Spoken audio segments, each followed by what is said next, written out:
সকল ছাত্রছাত্রীকে আমার পাঠশালায় স্বাগত। আজকের আলোচনার বিষয় বাংলা সাহিত্যের ইতিহাস। যারা কলেজের ছাত্রছাত্রী কলকাতা বিশ্ববিদ্যালয়ের অন্তর্ভুক্ত তাদের জন্য এই আলোচনা অত্যন্ত গুরুত্বপূর্ণ।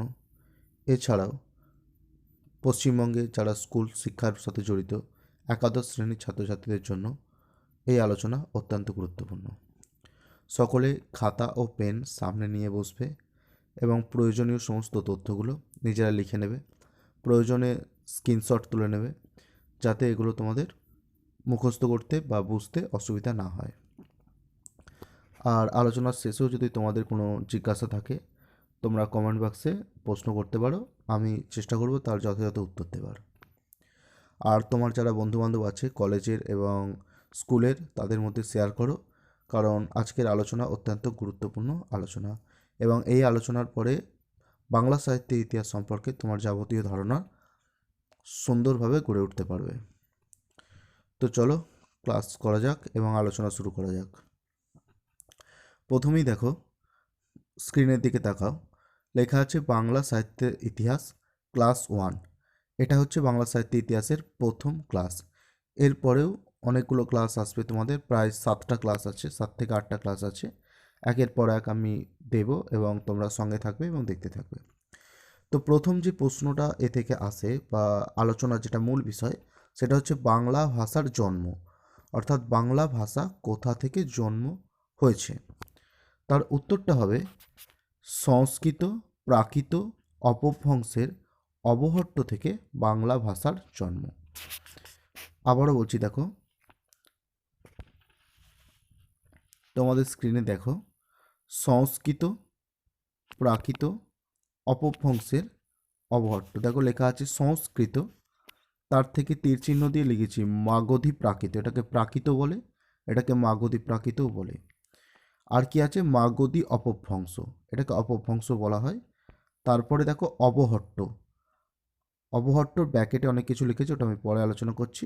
এবং তা থেকে আসছে আমাদের বাংলা ভাষা। বোঝা গেল? ক্লিয়ার? তাহলে বাংলা ভাষা কোথা থেকে এসছে? সংস্কৃত প্রাকৃত অপভ্রংশ অবহট্ট হয়ে বাংলা ভাষার জন্ম। এগুলোকে তুমি এভাবেও বলতে পারো যে সংস্কৃত, তা থেকে মাগধী প্রাকৃত, তা থেকে মাগধী অপভ্রংশ, তা থেকে অবহট্ট এবং তা থেকে বাংলা ভাষার জন্ম।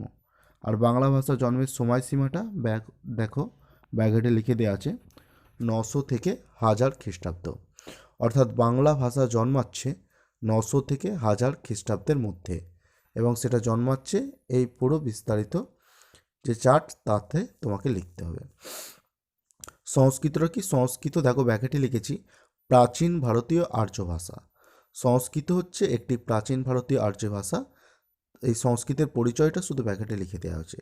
এই সংস্কৃত ভাষা দীর্ঘদিন ধরে তার রূপ পরিবর্তন করে বা তার বিবর্তনের মধ্য দিয়ে এসেছিল, সেটা হচ্ছে মাগধী প্রাকৃত ভাষা। আর এই মাগধী প্রাকৃত ভাষাও আবার দীর্ঘদিন ধরে তার রূপ পরিবর্তন করে তার বিবর্তনের মধ্য দিয়ে তৈরি হয়েছিল মাগধী অপভ্রংশ ভাষা। আবার এই অপভ্রংশ ভাষাও যুগের পর যুগ তা বিবর্তনের মধ্য দিয়ে তৈরি হয়েছিল অবহট্ট ভাষা। এই অবহট্ট ভাষাটি হচ্ছে মাগধী অপভ্রংশ আর অস্ট্রিক দাবির ভাষা, এই দুটো যুক্ত হয়ে বা এই দুটো মিক্স হয়ে গিয়ে মিশ্রভাবে অবহট্ট ভাষার জন্ম নিয়েছে। এবং এই অবহট্ট ভাষায় 1000 বছর ধরে পরিবর্তিত হতে হতে এসে দাঁড়িয়েছে আমাদের বাংলা ভাষা, যেটা তুমি আমি আজ বলছি। আর এই বাংলা ভাষার জন্ম বা প্রথম সূত্রপাত হচ্ছে 900 থেকে 1000 খ্রিস্টাব্দ। বোঝা গেল? ক্লিয়ার? এই হচ্ছে বাংলা ভাষার জন্মের লিস্ট বা বাংলা ভাষার জন্মের ইতিহাস। তাহলে আবারও বলছি, বাংলা ভাষার জন্ম কোথা থেকে? বলতে হবে সংস্কৃত থেকে মাগধী প্রাকৃত থেকে মাগধী অপভ্রংশ হয়ে অবহট্ট হয়ে বাংলা ভাষা জন্ম নিয়েছে এবং বাংলা ভাষা জন্মের সময়সীমা হচ্ছে 900 থেকে 1000 খ্রিস্টাব্দ। এরপরে যে প্রশ্নটা তোমাদের সাহিত্য ইতিহাস থেকে আলোচনার থাকে সেটা হচ্ছে বাংলা ভাষার যুগ বিভাজন, অর্থাৎ বাংলা ভাষার যে যুগ, এই যে 900 থেকে 1000 খ্রিস্টাব্দে বাংলা ভাষা জন্মালো এবং আজকে 2021 সাল, এই যে লং সময়টা, এই যে 1000 বছর, 1000-এর বেশি সময়, এই সময়টাকে আমরা কটা ভাগে ভাগ করি? অর্থাৎ বাংলা ভাষার যে যুগ, এই 1000 বছরের যে বাংলা ভাষার ইতিহাস, তাকে আমরা কটি স্তরে বা কটি যুগে ভাগ করি? তার উত্তরে দেখো লেখা আছে 1 প্রাচীন যুগ, সেকেন্ড দেখো এখানে লেখা আছে 2 মধ্যযুগ, আর লাস্টে দেখো লেখা আছে 3 আধুনিক যুগ। তাহলে বাংলা ভাষার যুগ বিভাজন যদি জিজ্ঞাসা করা হয়, তাহলে বলতে হবে বাংলা ভাষার যুগকে 3টি ভাগে ভাগ করা হয়। একটা হচ্ছে প্রাচীন যুগ, 2 হচ্ছে মধ্যযুগ, আর 3 হচ্ছে আধুনিক যুগ। এবার আসা যাক এই প্রাচীন যুগ, প্রাচীন যুগের সময়সীমা কি?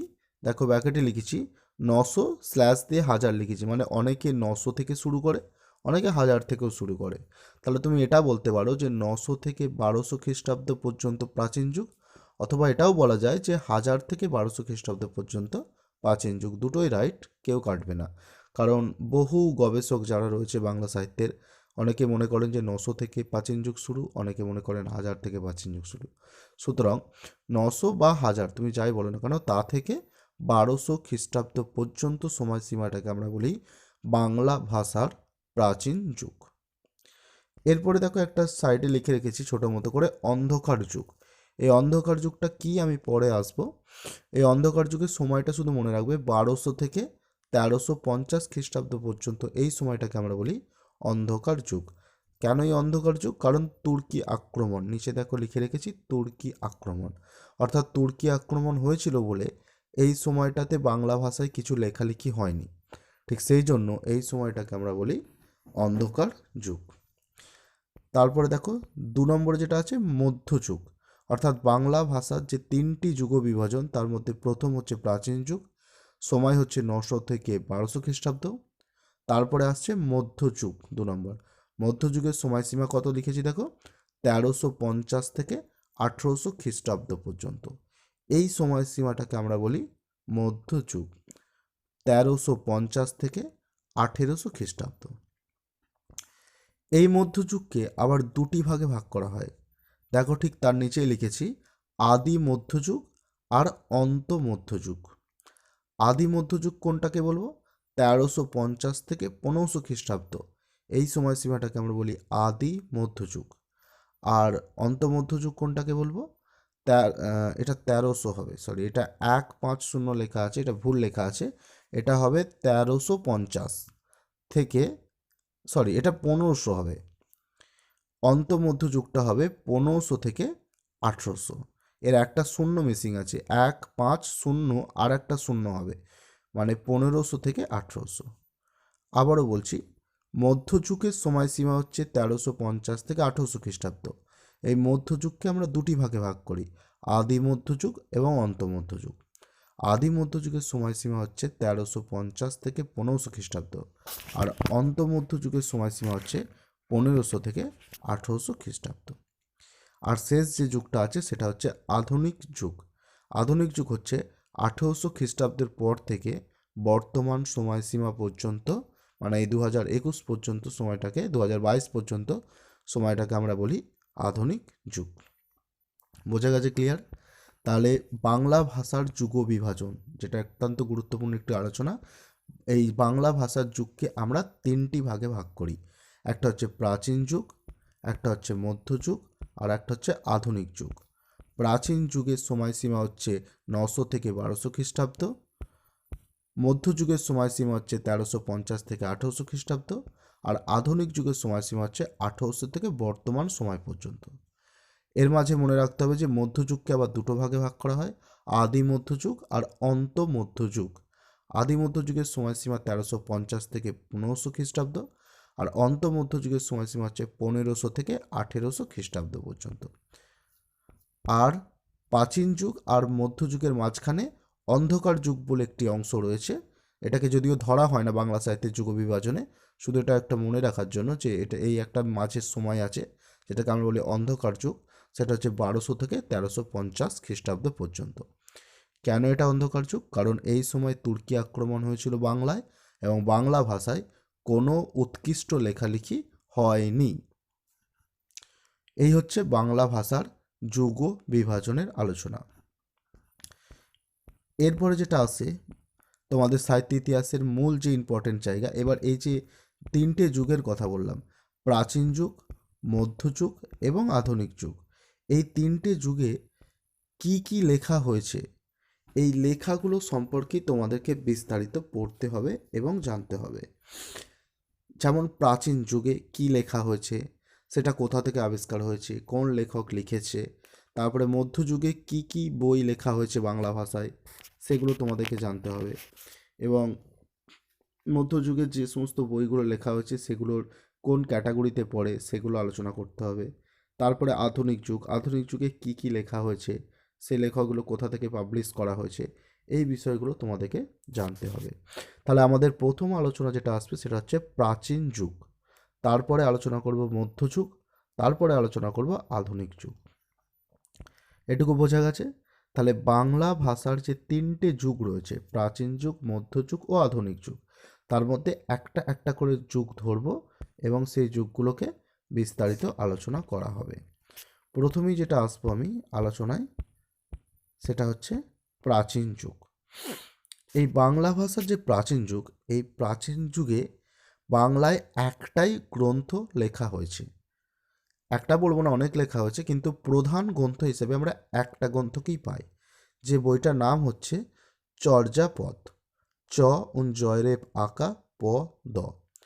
আর এর আরেক নাম হচ্ছে চর্যা চর্য বিনিশ্চয়। চ উন জয়রেপ আকা, চ উন জয়রেপ বয়স্বই দন্তানয়স্বই তালবুস ছয় ছয় অন্তুস্ত। তাহলে প্রাচীন যুগের একমাত্র নিদর্শন বা একমাত্র গ্রন্থ কি উত্তর হবে? চর্যাপদ, যার আরেক নাম হচ্ছে চর্যা চর্য বিনিশ্চয়। আবার এই চর্যাপদের আসল যে নাম ছিল, যে নামে বইটা প্রকাশ হয়েছিল, সেটা হচ্ছে চর্যা গীতিকোষ।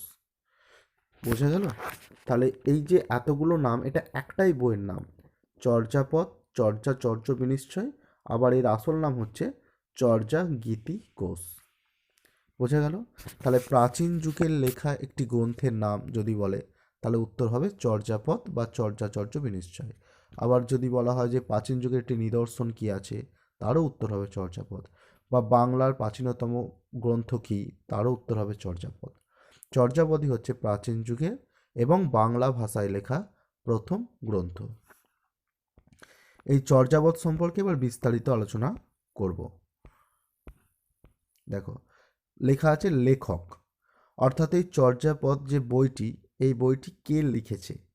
উত্তর হবে বৌদ্ধ সহজিয়া গোষ্ঠীর সাধকগণ। অর্থাৎ এই বইটা কোনো একজন ব্যক্তির লেখা নয়, বৌদ্ধ ধর্ম অবলম্বী বেশ কিছু সাধকগণ, যারা পুজো পাঠ করত, উপাসনা করত, তাদের দ্বারা এই বইটি লেখা হয়েছিল।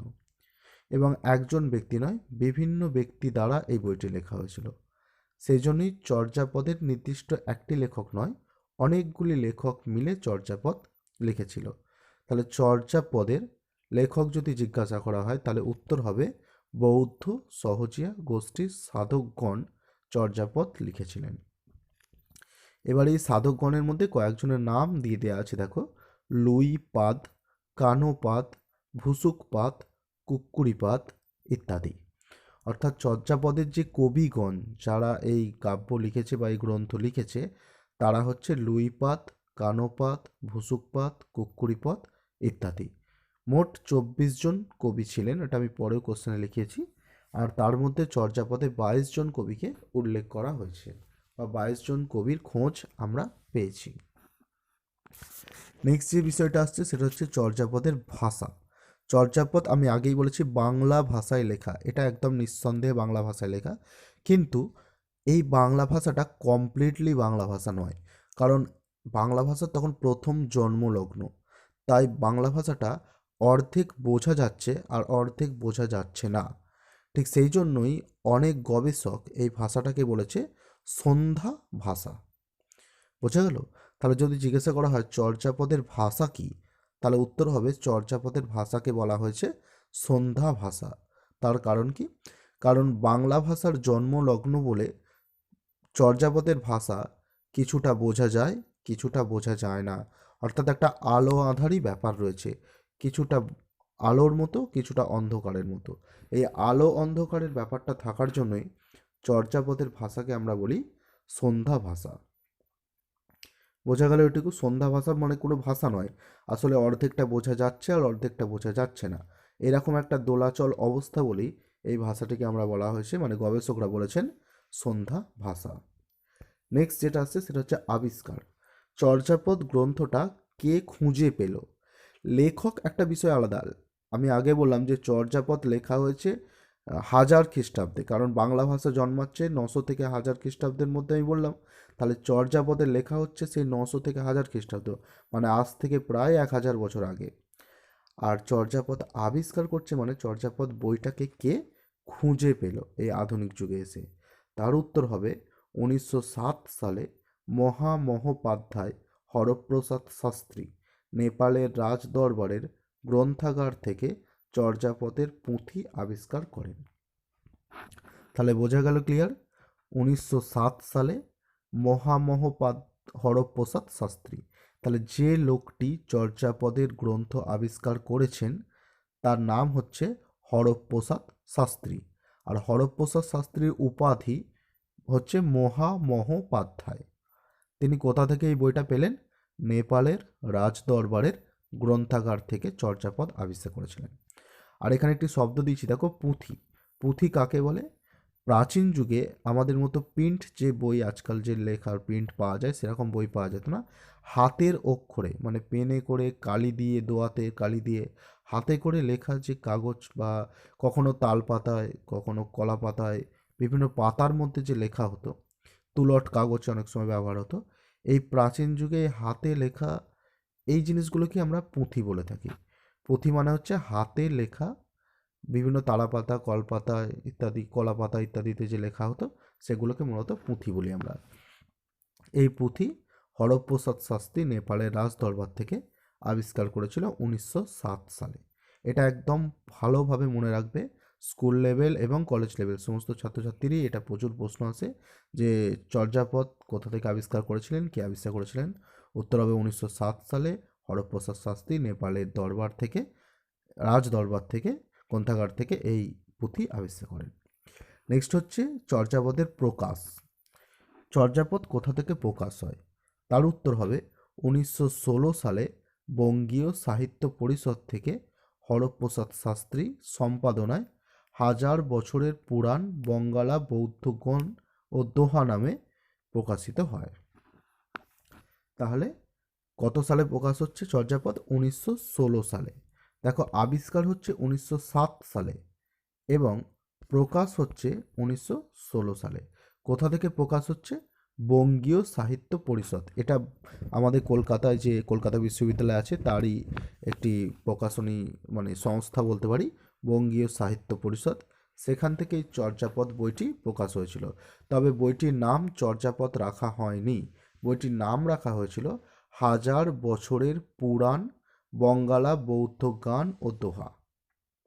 আবারও বলছি, বইটা যখন প্রকাশ করা হয় তখন চর্যাপদ নামে প্রকাশ পায়নি, বইটার নাম রাখা হয়েছিল 1000 বছরের পুরাণ বঙ্গালা বৌদ্ধ গান ও দোহা, এই নামে বইটিকে প্রকাশ করা হয়েছিল।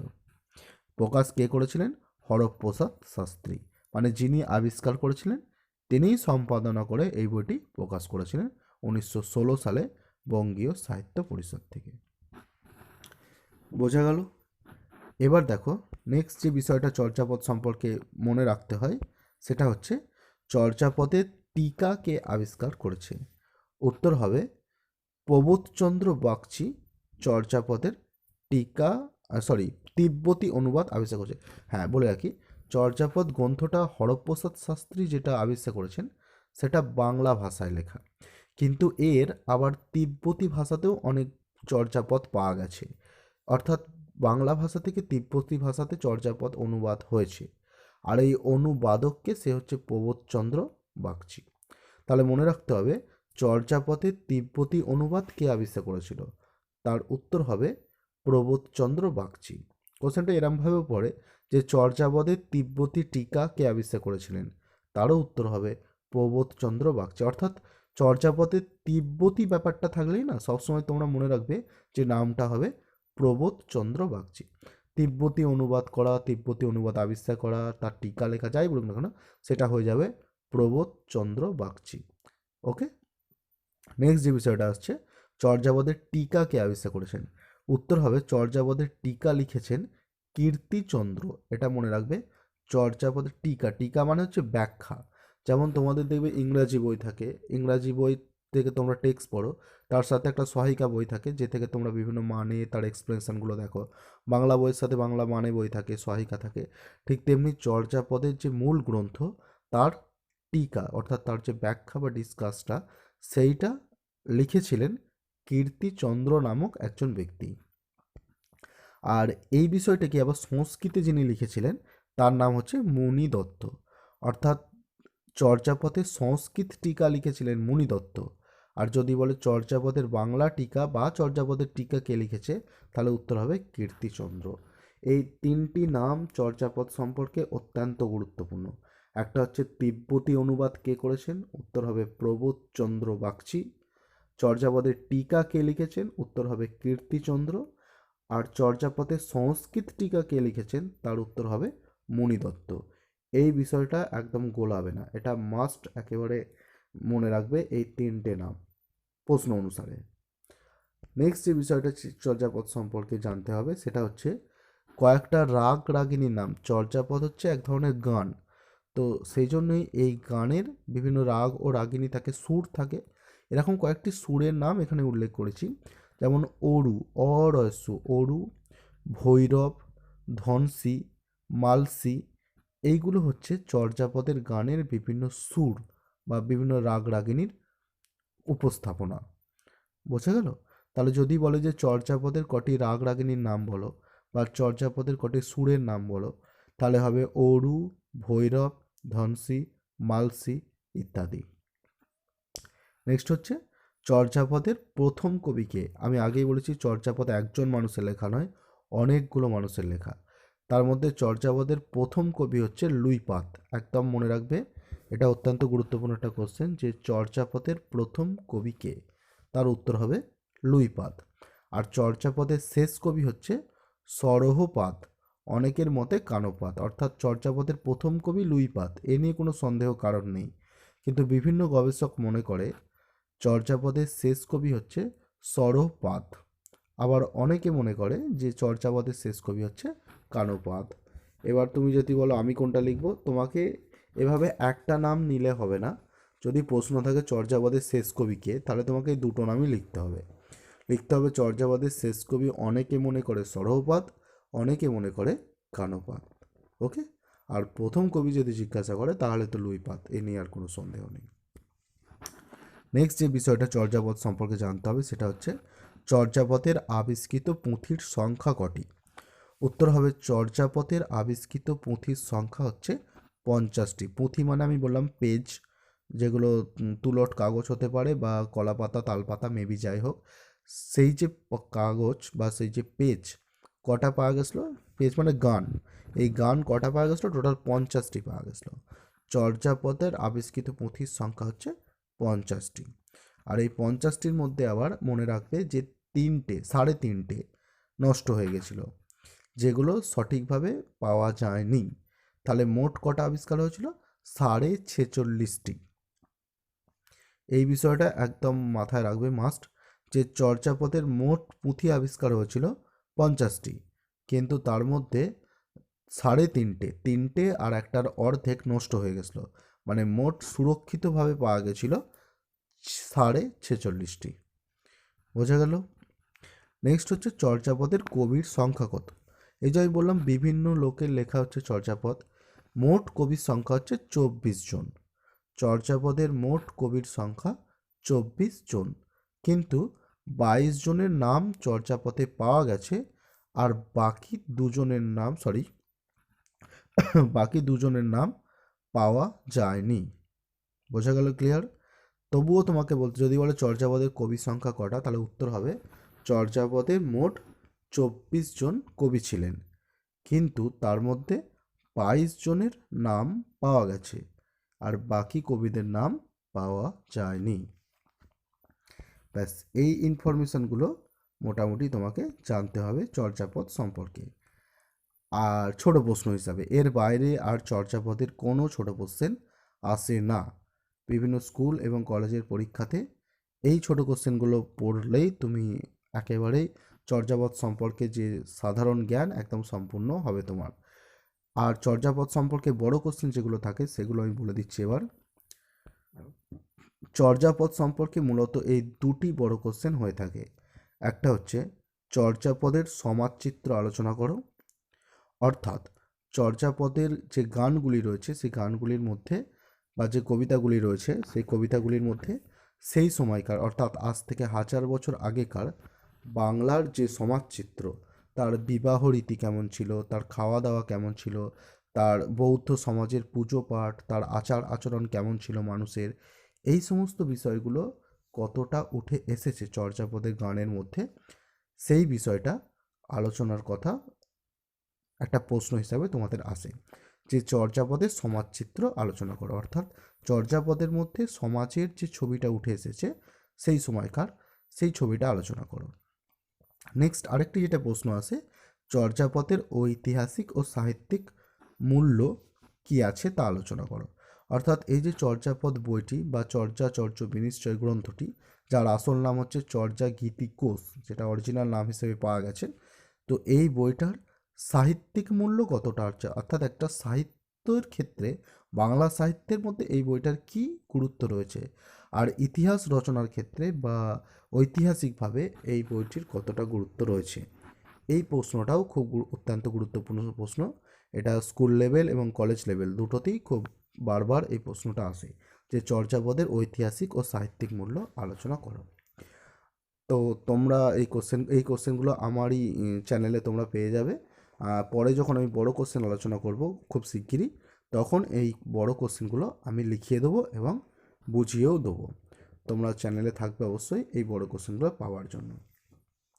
আরেকটি বিষয় আমি এখানেই আলোচনা করতে চাইছি যে চর্যাপদ এই নামটার অর্থ কী। যদিও আমি এটা লিখিনি, আমি একটু মুখে আলোচনা করে দিচ্ছি, একটু শুনে নাও তোমরা, পারলে খাতায় লিখে নাও। চর্যাপদ কথাটির অর্থ কী? দেখো, চর্যা কথার অর্থ হচ্ছে আচার আচরণ, আর পদ কথার অর্থ হচ্ছে গান। অর্থাৎ চর্যাপদ কথাটির মানে হলো আচার আচরণ কেন্দ্রিক গান। বোঝা গেল? আবারও বলছি, চর্যাপদ কথাটির মধ্যে দুটি শব্দ আছে, একটা হচ্ছে চর্যা আর একটা হচ্ছে পদ। এই চর্যা হচ্ছে আচার আচরণ বা পরিচর্যা, আর পদ হচ্ছে গান। চর্যাপদ মানে হলো আচার আচরণের গান। অর্থাৎ বৌদ্ধ সহজিয়া গোষ্ঠীর যে সাধকগণ, তারা যে তন্ত্র সাধনা করত, মন্ত্র সাধনা করত, তাদের যে নিয়ম নীতি আচার আচরণ, সেইগুলোই এই চর্যাপদে লেখা হয়েছে। এর সাথে বিভিন্ন সামাজিক রীতি নীতি উৎসব এবং বিভিন্ন যে তাদের সাজ পোশাক, তাদের জীবিকা, খাদ্য, এই সমস্ত অল্প বিস্তর চর্যাপদের মধ্যে উঠে এসেছে। বোঝা গেল? এই বিষয়টা তোমরা খাতায় লিখে নাও এবং মাথায় রাখবে অবশ্যই যে চর্যাপদ কথাটির অর্থ কী। আবারও আমি প্রথম থেকে তাহলে আলোচনা করে দিচ্ছি আরেকবার, একেবারে সারাংশ হিসাবে তোমরা আরেকবার দেখে নাও আজকে সমগ্র আলোচনাটার। প্রথমেই যেটা আসছে সেটা হচ্ছে বাংলা ভাষার জন্ম কোথা থেকে। উত্তর হবে সংস্কৃত থেকে মাগধী প্রাকৃত থেকে মাগধী অপভ্রংশ থেকে অবহট্ট থেকে বাংলা ভাষা জন্ম হয়েছে। অর্থাৎ সংস্কৃত ভাষা থেকে মাগধী প্রাকৃত ভাষা, তা থেকে মাগধী অপভ্রংশ ভাষা, তা থেকে অবহট্ট ভাষা, তা থেকে বাংলা ভাষা জন্মেছে। বাংলা ভাষার সময়সীমা হচ্ছে 900 থেকে 1000 খ্রিস্টাব্দের মধ্যে বাংলা ভাষা জন্ম হয়েছে। আর বাংলা ভাষার যুগ বিভাজন বা বাংলা সাহিত্যের যুগকে ক ভাগে ভাগ করা যায়? উত্তর হবে বাংলা সাহিত্যের যুগকে 3 ভাগে ভাগ করা যায়: প্রাচীন যুগ, মধ্যযুগ এবং আধুনিক যুগ। প্রাচীন যুগ হচ্ছে 900 থেকে 1200 খ্রিস্টাব্দ, মধ্যযুগ হচ্ছে 1350 থেকে 1800 খ্রিস্টাব্দ, আধুনিক যুগ হচ্ছে 1800 খ্রিস্টাব্দ থেকে বর্তমান সময় পর্যন্ত। মধ্যযুগকে আবার দুটি ভাগে ভাগ করা হয়: আদি মধ্যযুগ, অন্ত মধ্যযুগ।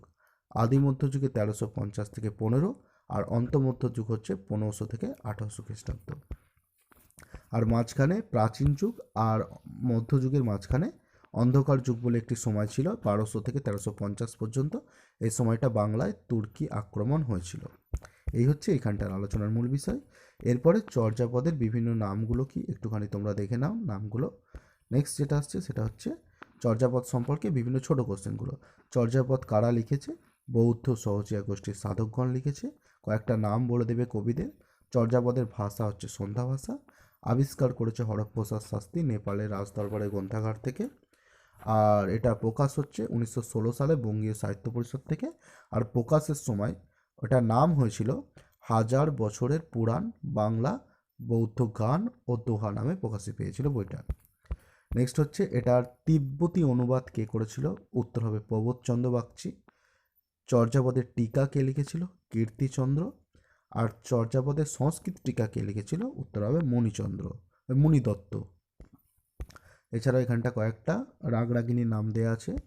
এখানটা প্রথম কবি, শেষ কবি ও চর্যাপদে কটা পুঁথি আবিষ্কার হয়েছিল এগুলো দেওয়া আছে। আর শেষে দুটি বড় কোশ্চেন চর্যাপদ সম্পর্কে রয়েছে। এই দুটো কোশ্চেনের উত্তর আমি পরে লিখিয়ে দেবো। আর আজকের মতো আলোচনা এখানে শেষ করছি। নেক্সট ক্লাসে তোমাদের প্রাচীন যুগ তো হয়ে গেল, প্রাচীন যুগে একটাই বই চর্যাপদ, সেটা আলোচনা কমপ্লিট হলো। আর নেক্সট ক্লাসে তোমাদের মধ্যযুগটা আলোচনা করা হবে, অর্থাৎ মধ্যযুগের আদিমধ্য এবং অন্তমধ্য যুগে কী কী গ্রন্থ লেখা হয়েছে, কারা লিখেছে, বিস্তারিত তোমার ছোট কোশ্চেন এবং বড় কোশ্চেন সমস্ত কিছু আলোচনা করে দেওয়া হবে। সঙ্গে থাকো আর সকলে দেখতে থাকো চ্যানেল। আর অবশ্যই লাইক, কমেন্ট আর সাবস্ক্রাইব করতে ভুলো না, ওগুলো করে দিও, কারণ ওগুলো করলেই আমরা আরও ভিডিও করার ইন্সপিরেশান পাবো। আর তোমরা সঙ্গে থাকো, তোমাদের সমস্ত প্রশ্ন উত্তর কলেজের এবং স্কুলের এই চ্যানেল থেকে তোমরা পেয়ে যাবে। আরও যদি নতুন কোনো ভিডিও তোমাদের প্রয়োজন হয় কোনো সাবজেক্টের ওপরে, কমেন্ট বক্সে জানিয়ে দিও। সকলে ভালো থাকো।